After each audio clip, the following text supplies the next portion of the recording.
गाय को एक रोटी खिलाने से मनुष्य को कौन सा फल मिलता है। दोस्तों, गाय की सेवा करने से, गाय को रोटी खिलाने से क्या फल मिलता है। गाय के किस अंग को स्पर्श करने से रोग नष्ट होते हैं। गाय को नमस्कार करने से क्या फल मिलता है।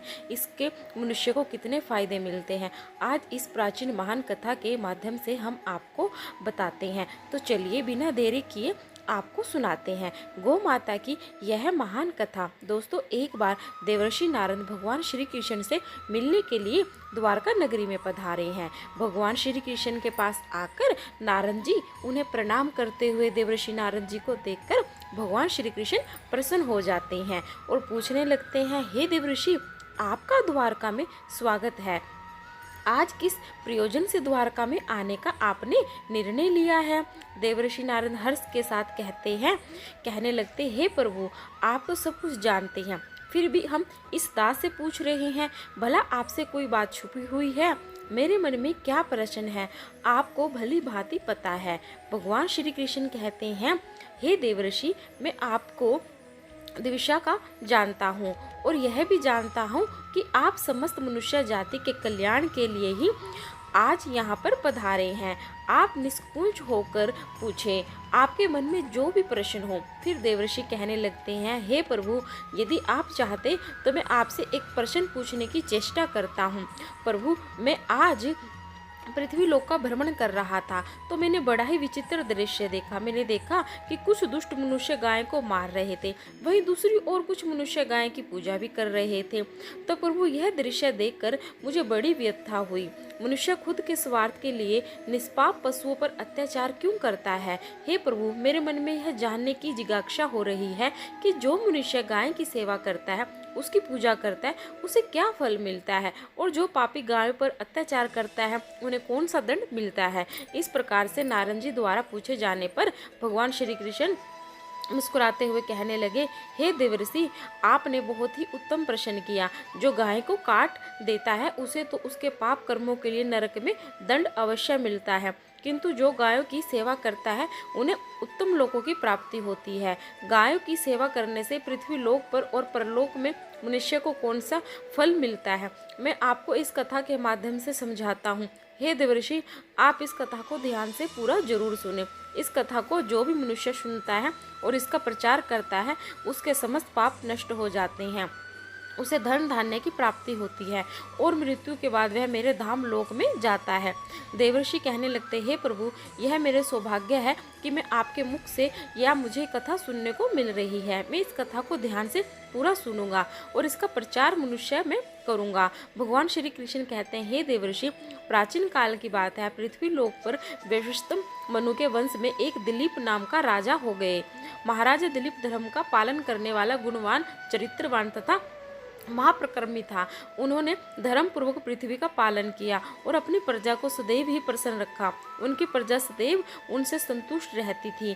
मगध देश की राजकुमारी सुदक्षिणा महाराज दिलीप की पत्नी थी। महाराज दिलीप और महारानी सुदक्षिणा बड़ी ही प्रसन्नता से रहने लगे थे, किंतु उनके वर्ष बीत जाने के बाद भी महारानी के गर्भ से कोई संतान नहीं हुई।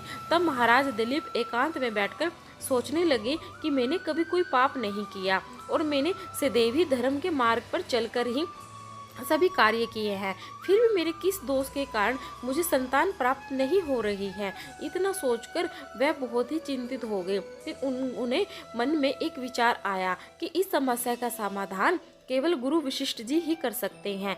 वे ही मुझे मेरे दोष के बारे में बताएंगे और पुत्र प्राप्ति के लिए कोई उपाय बताएंगे। इतना सोचकर महाराज दिलीप अपनी पत्नी के साथ गुरु वशिष्ठ जी के आश्रम पर पहुंच गए। आश्रम पर वशिष्ठ जी ने नित्य कर्म, ध्यान आदि कार्य समाप्त करके अपनी पति अरुंधति के साथ बैठे हुए थे। उसी समय महाराज दिलीप रानी के साथ उनके पास जाते हैं और उनका दर्शन करते हैं।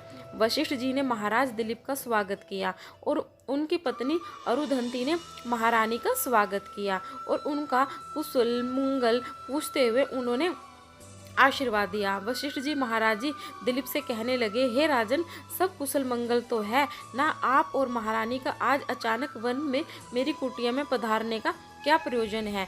किस कारण से एक महान सम्राट को अपने राजा पाट छोड़कर इस वन में आना पड़ा?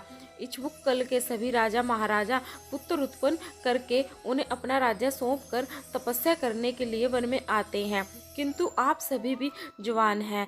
आपने अभी अभी राज्य का कारभार संभाला है, आपने अभी तक पुत्र भी उत्पन्न नहीं किया, फिर भी आप ऐसा अपना राजपाट छोड़कर वन में क्यों चले आ गए? यह आप जैसे महान सम्राट को शोभा नहीं देता।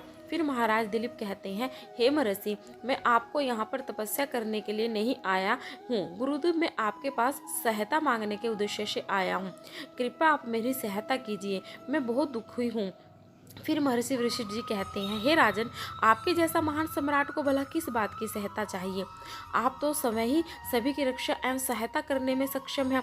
महाराजा दिलीप कहते हैं, हे गुरुदेव, मैं आपके पास यह जानने के लिए आया हूँ कि किस दोष के कारण मुझे अभी तक पुत्र की प्राप्ति नहीं हुई है।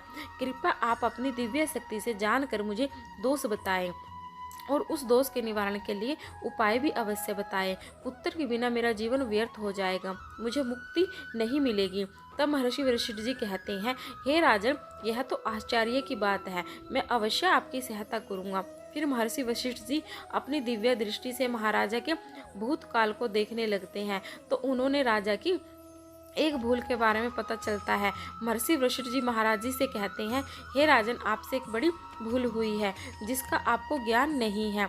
जब आप इंद्रलोक में देवराज से मिलकर लौट रहे थे, तभी मार्ग में एक कल्प वृक्ष के नीचे खड़ी गाय और उसके बछड़े को अपने दुर्लभ कर दिया था। वह गाय और उसका बछड़ा अत्यंत भूखे और कट में थे। आपने उस कामधेनु गाय को ना भोजन कराया और ना ही उसे नमस्कार किया। उस गाय ने आपसे सहायता भी मांगी, किंतु आप अपनी प्रसन्नता में खोए हुए थे और आपको उस गाय की पुकार भी सुनाई नहीं दी। आपकी कृतज्ञता को देखकर वह गाय अत्यंत दुखी हुई और उसने आपको श्राप दे दिया। हे राजन, जो मनुष्य गाय को कष्ट में देखकर उसकी सहायता नहीं करता, भूखी गौ माता को भोजन नहीं कराता, उसे तो महापाप लगता है और उसी गाय के श्राप के कारण आपकी कोई संतान नहीं है। इस प्रकार से महर्षि वशिष्ठ ने महाराजा दिलीप को उनके दोस्त के बारे में बता दिया, जिसे सुनकर महाराजा बहुत दुखी हुए और पछतावा करते हुए कहने लगे, हाय, यह मैंने क्या कर दिया? मुझे यह धिक्कार है। मेरी मूर्खता के कारण एक गाय को और उसके कोमल बछड़े को इतना दुख सहना करना पड़ा। मुझे तो अब राजा बने रहने का भी अधिकार नहीं है। महाराजा महर्षि वशिष्ठ जी कहते हैं, हे गुरुदेव, मैं अपनी इस भूल को सुधारना चाहता हूँ। कृपया आप मुझे कोई उपाय बताइए जिससे मैं इस घोर पाप से मुक्ति पा सकूं। मेरा अपराध क्षमा के योग्य नहीं है, किंतु फिर भी मैं प्रायश्चित करना चाहता हूँ। फिर महर्षि वशिष्ठ जी कहने लगते हैं, हे राजन, आप दुख ना हो, इस दोष से मुक्ति का उपाय अवश्य है। आप मेरे आश्रम की नंदिनी नाम की गाय की सेवा करो। वह उसी कामधेनु गाय की पुत्री है जिसकी आपने सहायता नहीं की थी। अपनी पत्नी के साथ मिलकर तुम उस गाय की सेवा करो, उसकी आराधना करो, वह तुम्हें अवश्य ही पुत्र प्रदान करेगी। तभी वह नंदिनी गाय बाहर से उस आश्रम में प्रवेश करती है। उस गाय को आता देखकर महर्षि वशिष्ठ जी बोले, हे राजन, देखिए, केवल स्मरण करने मात्र से ही कल्याण करने वाली यह नंदिनी गाय समय चलकर आई है। आप भाग्यशाली है, यह गाय निश्चित ही आपका दुख दूर करेगी। आप वन में इस नंदिनी गाय के पीछे पीछे चलकर इसकी सेवा करो, जंगल में रहने वाले हिंस पशुओं से इसकी रक्षा करो और आश्रम में लौट आने पर रानी सुदक्षिणा इस गाय की सेवा करें। इससे प्रसन्न होकर यह गाय तुम्हें निश्चित ही पुत्र प्रदान करेगी। फिर महाराज दिलीप ने ऐसा ही करने का वचन दिया और फिर दूसरे दिन सुबह महारानी ने गाय की पूजा की और महाराज उस गाय को चराने के लिए वन में लेकर गए। जब वह गाय चलने लगती तो महाराज उसके पीछे पीछे चलते, इधर उधर से हरी हरी घास लाकर उस गाय के खिलाने लगते। जब वह गाय किसी वृक्ष के नीचे बैठती तो महाराज भी उसके साथ बैठकर विश्राम करते।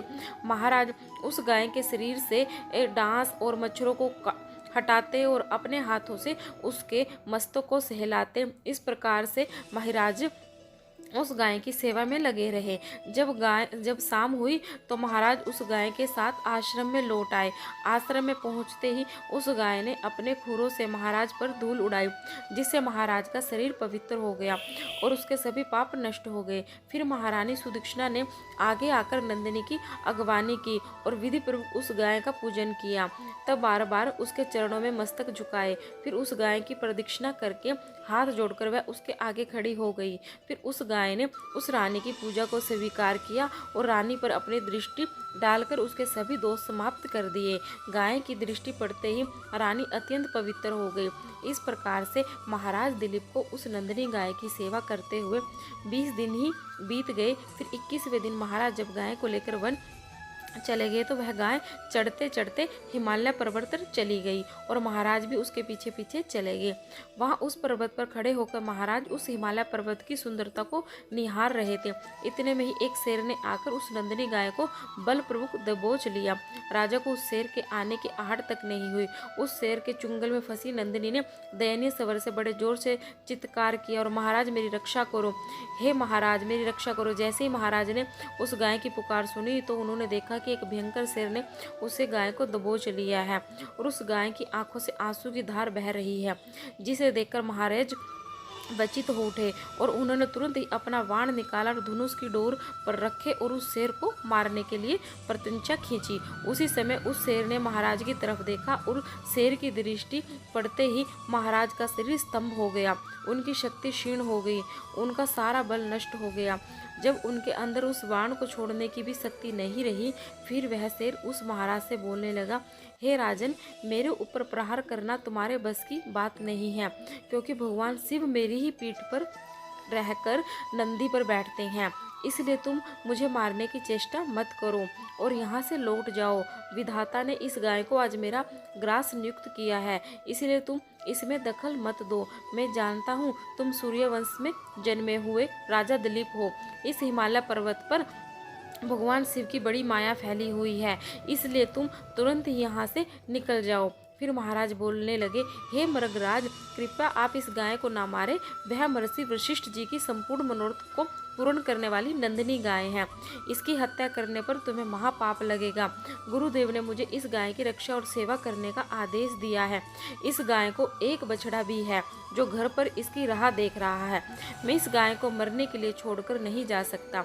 तुम भगवान शिव के सेवक हो, इसलिए तुम्हारे हाथ से इस गाय को छुड़वाना मेरे लिए असंभव है। इसलिए हे मृगराज, मेरी आपसे विनती है कि आप इस गाय को जीवन दान दो। इस गाय के बदले में तुम्हें अपना शरीर समर्पित करता हूँ, जिससे तुम्हारी भूख भी शांत हो जाएगी और इस गाय की रक्षा भी हो जाएगी और मेरे वचन का पालन भी हो जाएगा। साथ ही में गौ रक्षा के लिए प्राण त्यागने से मुझे उत्तम गति की प्राप्ति भी होगी। इतना कहकर महाराज उस शेर के सामने हाथ जोड़कर बैठ गए और आंखें बंद की। फिर अचानक से उस राजा के कानों में सवर पड़ा, बेटा उठो, मैं तुम्हारी सेवा से अत्यंत प्रसन्न हूँ। यह सुनकर महाराज उठ खड़े हुए और उन्होंने अपने सामने उस गाय को देखा और वह शेर कहीं दिखाई नहीं दे रहा था। तब वह नंदिनी गाय राजा दिलीप से कहने लगी, हे राजन, मैंने ही अपनी माया से शेर का रूप धारण करके तुम्हारी परीक्षा ली है। यमराज भी मुझे पकड़ने का विचार नहीं कर सकते। मेरी रक्षा के लिए तुम अपने प्राण देने के लिए तैयार थे, इसलिए मैं तुम पर बहुत प्रसन्न हूँ। अब तुम मुझे वरदान मांगो, जो तुम्हारी मनोकामना है वह कहो, अवश्य पूर्ण करूंगी। महाराज दिलीप कहते हैं, हे गौ माता, मेरे मन में जो इच्छा है आप वह अवश्य जानती होंगी। कृपया मुझे पुत्र प्रदान कीजिए, मेरी यही कामना है। फिर उस नंदिनी गाय ने कहा, बेटा तुम पत्ते के द्रोण में मेरा दूध लेकर उसका पान करो, इससे तुम्हें अत्यंत बुद्धिमान और गुणवान पुत्र की प्राप्ति होगी। महाराज दिलीप कहने लगे, हे माता, इस समय पर मैं आपका मधुर वचन सुनकर ही तृप्त हो चुका हूँ। अब आप मेरे साथ आश्रम पर चलिए और मैं आपकी पूजा आराधना करके तथा मेरे अनुष्ठान को पूरा करके आपके अमृत समान दूध का पान करता हूँ। उसके बाद महाराज दिलीप उस गाय को लेकर आश्रम चले गए। आश्रम में पहुँचने पर महारानी सुदक्षिणा ने आगे आकर उस गाय का पूजन किया। तब उस गाय ने कहा, हे महारानी, आप मेरी पीठ को स्पर्श करें, इससे आपको अत्यंत गुणवान, बलवान और विद्वान पुत्र की प्राप्ति होगी। फिर महारानी ने गाय की पीठ को स्पर्श किया। महारानी ने उस गाय की विधिवत पूजा आराधना की और उनके अमृत के समान दूध का प्रसाद समझकर ग्रहण किया। उन दोनों की प्रसन्नता देखकर महर्षि वशिष्ठ कहने लगे, हे राजन, अब यह गाय तुम दोनों पर प्रसन्न है, तुम्हारी मनोकामना अवश्य पूर्ण होगी। जो मनुष्य गाय की सेवा करता है, उसे भोजन कराता है, उसकी प्रतीक्षणा करता है, उसके सभी मनोरथ सफल होते हैं। जो भी गाय की रक्षा करता है, उसकी कभी दुर्गति नहीं होती। मृत्यु के बाद वह गोलोक में जाते हैं और भगवान श्री कृष्ण के साक्षात दर्शन करने का सौभाग्य उसे प्राप्त होता है। जो श्रद्धापूर्वक गाय का दूध पीता है, वह सभी रोगों से दूर रहता है। जो गाय की पीठ पर जो कुबड़ होता है, उसे स्पर्श कर लेता है, उसके सभी दोष और पाप नष्ट हो जाते हैं। जो गाय का दान करता है, वह वैतरणी नदी को गाय की पूंछ पकड़कर पार कर लेता है। जो स्त्री रोज गाय को रोटी खिलाती है, वह सौभाग्यशाली बन जाती है। गाय समस्त पापों का नाश करने वाली और सभी मनोरथों को पूर्ण करने वाली है। अंत सदैव इसका रक्षण, पूजन तथा इसे भोजन कराना चाहिए। इतना करने से ही मनुष्य सभी ऐश्वर्य को प्राप्त कर लेता है, उसकी दरिद्रता समाप्त हो जाती है। फिर भगवान श्री कृष्ण कहते हैं, देवर्षि, इस प्रकार से महाराज दिलीप द्वारा गाय की सेवा करने से उन्हें एक पुत्र की प्राप्ति हुई, जिसका नाम रघु रखा गया था, जिसके नाम से इस पृथ्वी पर सूर्यवंश की ख्याति हुई है और बाद में उसका वंश रघुवंश नाम से प्रसिद्ध हुआ।